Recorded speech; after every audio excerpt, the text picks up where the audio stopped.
الحمد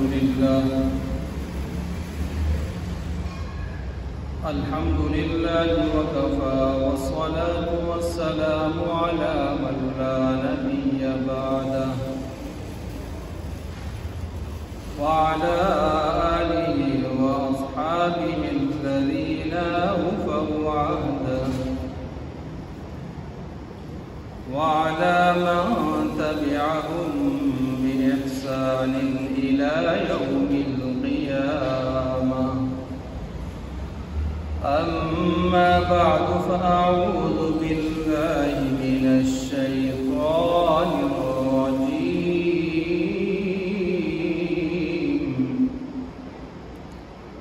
بسم الله الرحمن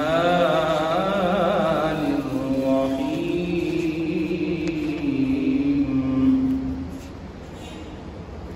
وما أرسلناك إلا رحمة للعالمين.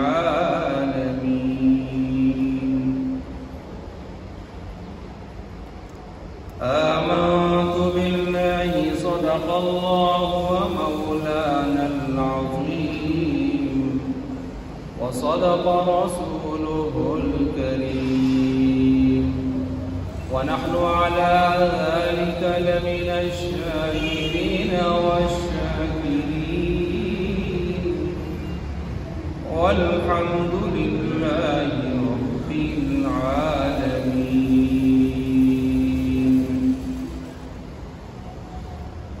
محترم المقام والد الاحترام حضرات سامعین اکرام،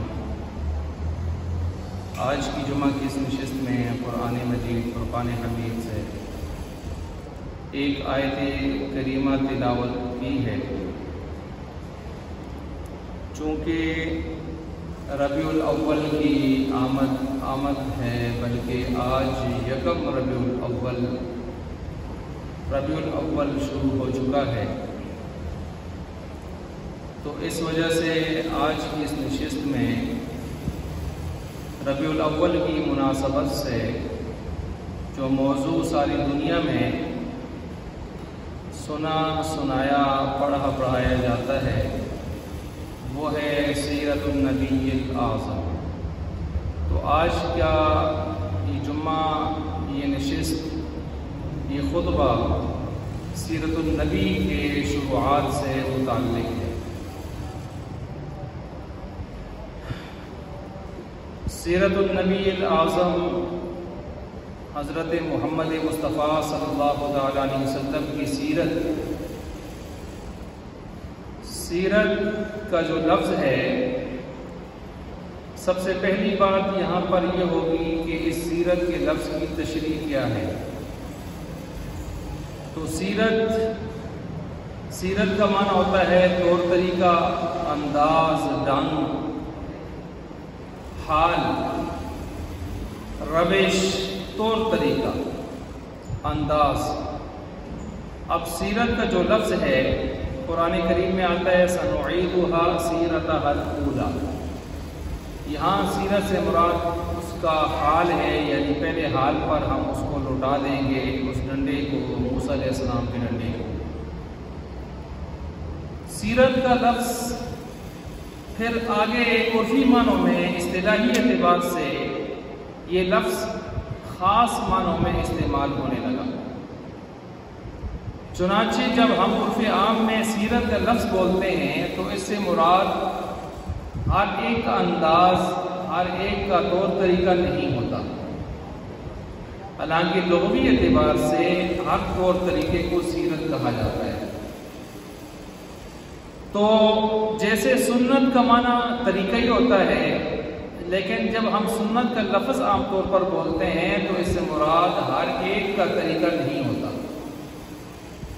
سنت کو ایک ایسا کسی کا طریقہ کہ جو اس کے مطابق چلا آ رہا ہو، چاہے وہ کسی کا بھی ہو، اس میں کوئی تمیز نہیں ہے لغوی اعتبار سے.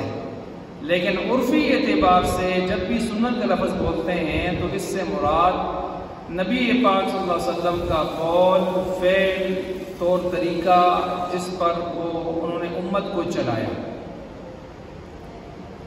اور مزید اس کی آگے تشریح کریں تو ما فعلہ النبی صلی اللہ علیہ وسلم والخلفاء الراشدون، خلفائے راشدین نے بھی آپ علیہ السلام کے بعد جس طور طریقے کو اپنایا وہ بھی سنت ہے۔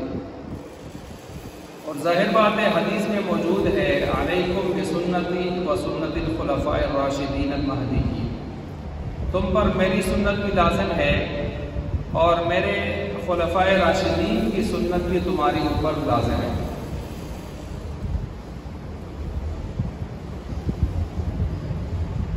تو اس حدیث سے ہمیں یہ سمجھ آیا کہ جس طرح آپ علیہ السلام کے طور طریقے کو سنت کہتے ہیں، ایسے ہی خلفائے راشدین کے طور طریقے کو بھی سنت کہتے ہیں۔ تو میں نے عرض کیا کہ سنت لغوی اعتبار سے تو کسی کے طریقے کو بھی کہا جا سکتا تھا، لیکن عرفی معنوں میں اب یہ خاص ہو گیا۔ ایسے ہی آپ دیکھ لیں بیت اللہ اللہ کا گھر ہے، لیکن اب ہر مسجد اللہ کا گھر ہے،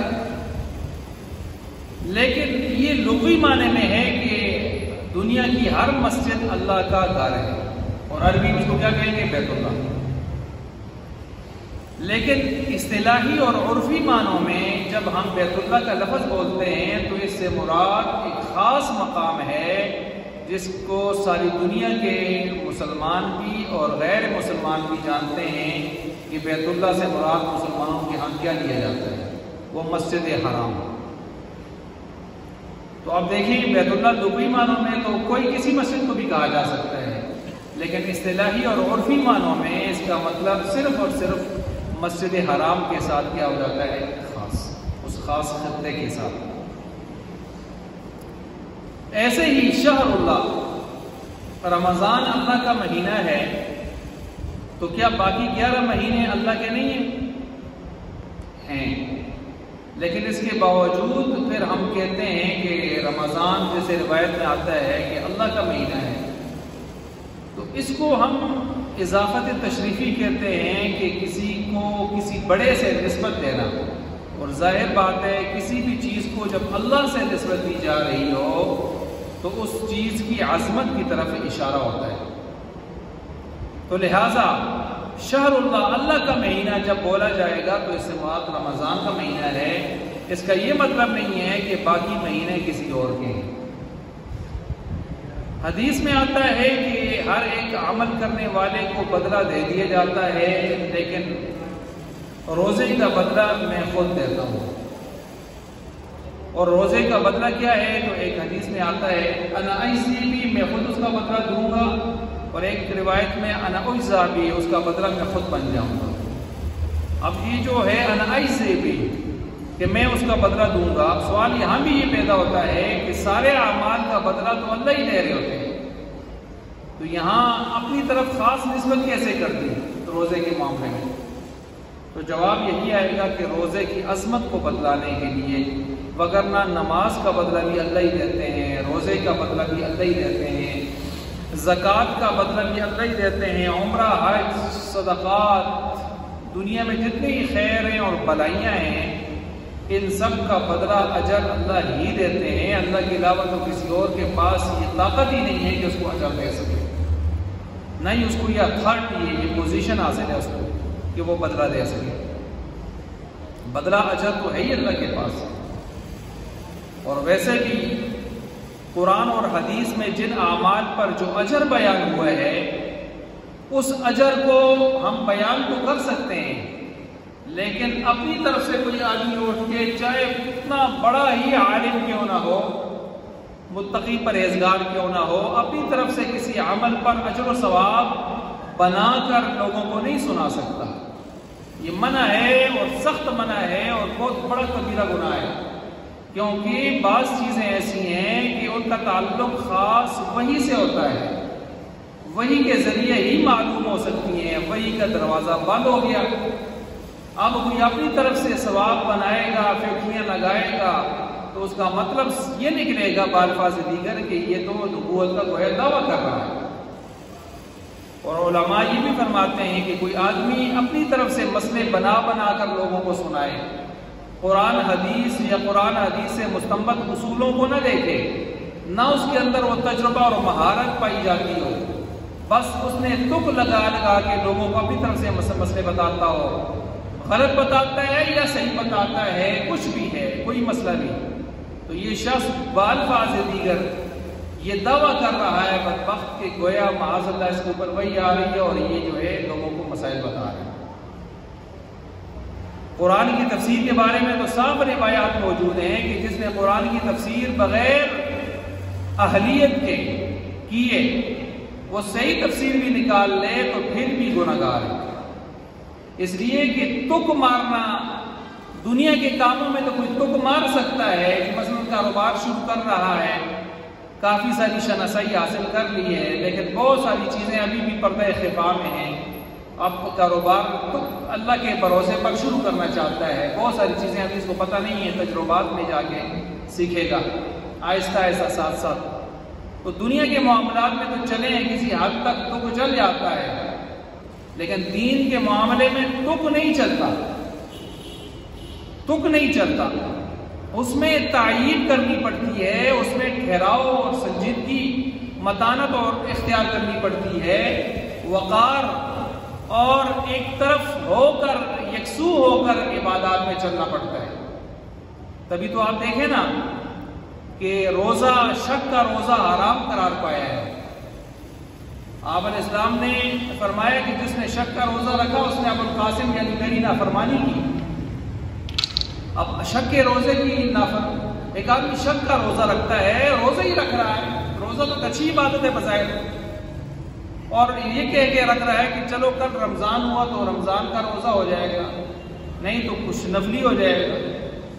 تو شک میں مبتلا ہو کر رمضان جیسے مقدس مہینے کا مقدس روزہ رکھنا چاہتا ہے تو اس کو اجازت نہیں ہے کہ وہ شک میں مبتلا ہو کر رمضان جیسے معظم مہینے کا روزہ رکھے۔ یکسو کنفرم ہو جائے، کلیئر ہو جائے، کنسیپٹ اس کا کلیئر ہو جائے کہ آج واقعی رمضان ہے، تو اس کے بعد یہ رمضان کا روزہ رکھے۔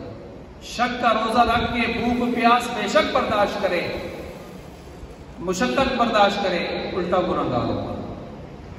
پتہ چلا عبادات میں کلیئرنس ہونی چاہیے، تک پر نہیں ہوتی۔ تو بہرحال میں یہ پوائنٹ آپ کے سامنے واضح کر رہا تھا کہ بہت سارے لفظ ایسے ہیں کہ لغوی معنی میں وہ کسی کے لیے بھی استعمال ہو سکتے تھے، لیکن اصطلاحی اور عرفی معنوں میں ان میں گنجائش نہیں رہی کہ وہ کسی اور کی استعمال ہوں، وہ خاص معنی میں خاص جگہوں میں استعمال ہوتے ہیں۔ چنانچہ انہی میں سے میں نے کہا ایک سیرت کا لفظ بھی۔ اب سیرت سے مراد کیا ہے؟ جب یہ خاص ہوا تو سیرت سے مراد سب سے پہلے نمبر پر نبی پاک صلی اللہ علیہ وسلم کی زندگانی حیات طیبہ ہے، کیونکہ سیر، سارا یسیر چلنا اور رات کا چلنا خاص طور پر، سبحان الذی اسری بعبدہ لیلا من المسجد الحرام الی المسجد الاقصی، پاک ہے اس اللہ کی ذات جو اپنے بندے کو لے گیا راتوں رات، رات کے کچھ حصہ میں لے گیا، سیر کروائی معراج کی، تو رات کا چلنا، رات کا چلنا محتاط اندازے سے ہوتا ہے، محتاط طریقے سے ہوتا ہے، یعنی جب آپ رات کو چل رہے ہوتے ہیں تو رات کو اندھیرا ہوتا ہے، دن کو تو آپ چل رہے ہیں تو آپ کو سارا راستہ ہر چیز نظر آ رہی ہے، آپ تیزی سے جا رہے ہیں، لیکن رات کو جب آپ سفر کرتے ہیں تو رات کو تو اندھیرا ہوتا ہے، ضروری نہیں کہ ہر جگہ کمیٹی کی لائٹیں جلتی ہوں، ہر جگہ آپ کے پاس ٹارچ ہو، موبائل کی لائٹ ہو، تو رات کا چلنا اندھیرے میں جب آپ کرتے ہیں تو آپ پہاڑوں میں سے جا رہے ہیں، پگڈنڈیوں پر سے جا رہے ہیں، دریاؤں کے کناروں سے جا رہے ہیں، آپ خطرناک راستوں سے، پتلے پتلے راستوں سے جا رہے ہیں، تو کس طرح جاتے ہیں آپ؟ بڑی احتیاط کے ساتھ جاتے ہیں، خاص کر پاکستان کی سڑکوں پر جا رہے ہیں جن میں بڑے مورچے بنے ہوئے ہیں انڈیا سے لڑنے کے لیے، تو ایسی سڑکوں پر جا رہے ہیں آپ، تو ظاہر بات آپ کس طرح جاتے ہیں؟ تو آپ بڑی احتیاط سے جاتے ہیں، کہیں کھڈے میں گر نہ جاؤں، کہیں نالی میں گر نہ جاؤں، کہیں مجھے ٹھوکر نہ لگ جائے میں گر نہ جاؤں، یہ ساری چیزوں کی احتیاط کر کے آپ راستے پر جا رہے ہوتے ہیں رات کے وقت۔ تو رات کے چلنے کو سیر، اسرا کہا گیا اسرا۔ اب جب رات کا چلنا اس لیے کہ اس میں احتیاط ہے، تو سیرت وہ زندگی ہو گئی کہ جس میں سب سے زیادہ احتیاط کے پہلو موجود ہو، اور کائنات میں سب سے زیادہ محتاط زندگی کس نے گزاری ہے؟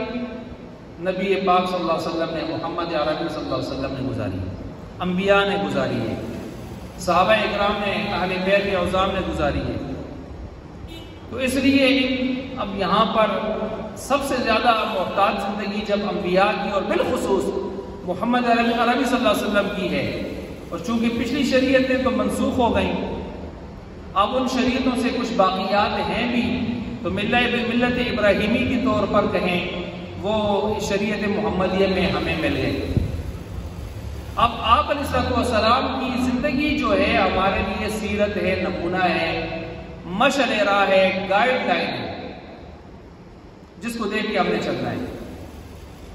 اب یہاں سوال یہ پیدا ہوتا ہے کہ آپ علیہ السلام کی زندگی کے بعد بھی کوئی زندگی سیرت کا لفظ اس کی زندگی پر بولا جا سکتا ہے؟ تو پھر جب ہم اسٹڈی کرتے ہیں، مطالعہ کرتے ہیں، دیکھتے ہیں، تو ہمیں پتہ چلتا ہے کہ عرف کے اعتبار سے اہل علم کے ہاں سیرت کا لفظ آپ علیہ السلام سے آپ کی سیرت کے مطابق سب سے محتاط چلنے والے لوگوں کی زندگی پر بھی سیرت کا اطلاق ہوا ہے۔ چنانچہ خلفائے راشدین کے طور طریقے کو بھی سیرت کہا جاتا ہے۔ چنانچہ آپ دیکھتے ہیں کتابیں لکھی ہیں علماء نے، سیرت خلفائے راشدین۔ سیرت خلفائے راشدین کا کیا مطلب ہوا؟ کہ خلفائے راشدین جو 4 بڑے خلیفہ ہیں، خلفاء ہیں، ان کی سیرت، ان کی زندگی۔ اور پھر اس سے اور آگے چلے تو ہمیں اور کتابیں ملتی ہیں، پتہ چلا کہ صرف خلفائے راشدین ہی کی زندگی میں سیرت کا لفظ بند نہیں ہوا، بلکہ آگے بھی چلا ہے۔ سیرت سیدنا امیر معاویہ رضی اللہ تعالیٰ عنہ کے نام سے کتابیں ملتی ہیں، دیگر صحابہ اکرام کے نام سے آپ دیکھیں، سیرت کے نام سے کتاب موسوم جو ہے وہ آپ کو کتابیں ملیں گی۔ بلکہ علامہ شبلی نعمانی یا سلیمان ندوی کی جو کتاب ہے سیرت نعمان، سیرت النعمان، نعمان کون ہے؟ نعمان بن ثابت امام اعظم ابو حنیفہ رحمۃ اللہ علیہ۔ امام اعظم ابو حنیفہ رحمۃ اللہ علیہ ان کی زندگی پر کتاب لکھی ہے، اور اس کتاب کا نام رکھا ہے سیرت النعمان۔ پتہ چلا، اور امام ابو حنیفہ رحمۃ اللہ علیہ کون ہے؟ تابعی۔ تو پتہ چلا کہ آپ علیہ السلام کی زندگی کو تو سیرت بطریق اولویت اور اولیت بدرجہ اتم، بطریق اتم کو کہا ہی جاتا ہے۔ ثانوی درجے میں خلفائے راشدین، دیگر تمام صحابہ کی زندگی کو بھی سیرت کا نام دیا جاتا ہے، اور کیونکہ ان کی زندگی کے اندر جو طور طریقہ اور سلیقہ ہے وہ سارا کا سارا عکس نبوت محمدی ہے۔ آپ علیہ السلام کی نبوت و رسالت نے جو کچھ ان سے سیکھا ہے صحابہ اکرام نے، وہ سارا کا سارا ان کی زندگیوں میں چھلک رہا ہے، اور ان کی زندگیوں سے 100% وہ نظر آ رہا ہے۔ تو ان کی زندگیوں میں طور طریقے ان کے ذاتی نہیں ہیں، بلکہ آپ علیہ السلام کی زندگی سے، سیرت سے ہی حاصل کرنا ہے۔ تو خلفائے راشدین اور تمام صحابہ اکرام کے طور طریقوں کو بھی سیرت کہا جاتا ہے، اور مختصر یہ ہوا۔ اور تابعین، تبع تابعین کو بھی بعض علماء نے خیر القرون میں شامل کیا ہے۔ خیر القرون کا 220 سالہ دور ہے، تو خیر القرون میں شامل ہونے کی وجہ سے ان کی زندگیوں کو سیرت کا نام دیا جاتا ہے۔ یہ تو میں نے ابھی تک سیرت کے لفظ کی تشریح کی ہے کہ سیرت کا لفظ لغوی اور اصطلاحی معنوں میں کس کے لیے استعمال ہوتا ہے۔ اب سیرت النبی الاعظم، چونکہ عنوان اصل موضوع تو چل رہا ہے آپ علیہ السلام کی سیرت ربیع الاول کے حوالے سے،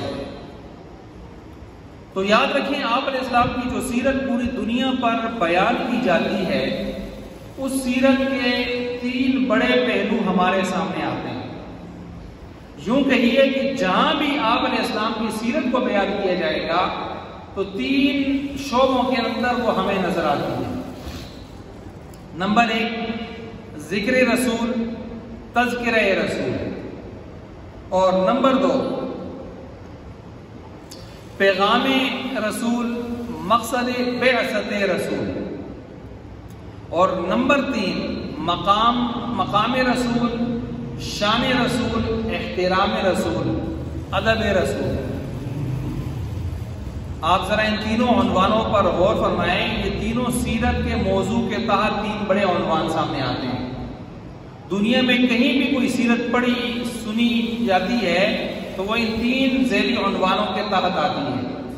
کہیں تو آپ دیکھیں کہ آپ علیہ السلام کی زندگی کا، حیات طیبہ کا، سیرت کا تذکرہ ہو رہا ہوگا، ذکر ہو رہا ہوگا، اور کہیں آپ تذکرہ اس میں موجود ہوگا، اور کہیں آپ دیکھیں گے کہ وہ پیغام رسول، اس میں آپ علیہ السلام کی بعثت آمد کی وجہ بتائی جا رہی ہوگی، مقصد بعثت رسول کو واضح کیا جا رہا ہوگا کہ آپ علیہ السلام دنیا پر کیوں تشریف لائے، اور کہیں وہ ادب رسول کو بتایا جا رہا ہے، احترام رسول کو، مقام رسول کو بتایا جا رہا ہوگا۔ مثال کے طور پر یہ جو پہلا عنوان ہے یہ زیادہ حاوی ہے، غالب ہے دوسرے 2 عنوانوں کے اوپر بھی، کہ ذکر رسول تو بہر صورت پایا ہی جاتا ہے۔ اب ان عنوانوں میں سارے ہی عنوان عالی شان ہیں، ذی مقام ہیں، ذی مرتبہ ہیں، لیکن ان میں وہ عنوان کی جس کی خاطر ساری محفل سجی، وہ عنوان ذیلی کی جس کی خاطر مقدس شخصیات نے، ذوات قدسیہ نے، انبیاء اور رسول نے اپنے جانوں کے نذرانے پیش کیے، اپنا خون پیش کیا، وہ کون سا ذیلی عنوان ہے؟ تو وہ درمیانہ ذیلی عنوان ہے جس کو ہم کہتے ہیں مقصد بعثت رسول، کہ رسول کے آنے کا مقصد کیا ہوتا ہے، اس کی بعثت کا مقصد کیا ہوتا ہے، پیغام رسول کیا ہوتا ہے۔ آپ دیکھیں کائنات میں سب سے بلند رتبہ پانے والی ذات اللہ تبارک و تعالیٰ کے بعد ہمیشہ کے لیے سب سے بلند رتبہ پانے والی ذات محمد عربی صلی اللہ علیہ وسلم کی ذات ہے، لیکن اسی مقصد بعثت رسول کے لیے، مقصد کے لیے آپ دیکھیں انہوں نے مکہ میں کتنی زیادہ قربانیاں دی، مدینہ میں جہادی مارکوں میں انہوں نے کتنی زیادہ قربانیاں دی، طائف کے میدان میں کس قدر آپ کی عزت سے اور آپ کے جان سے گویا کھیلا گیا، آپ کی عزت سے کئی میلوں تک ایسے آپ علیہ السلام تیزی سے جا رہے تھے اور پتھر مارنے والے پتھر مار رہے تھے، آپ کا جسم لہولہان ہو رہا تھا۔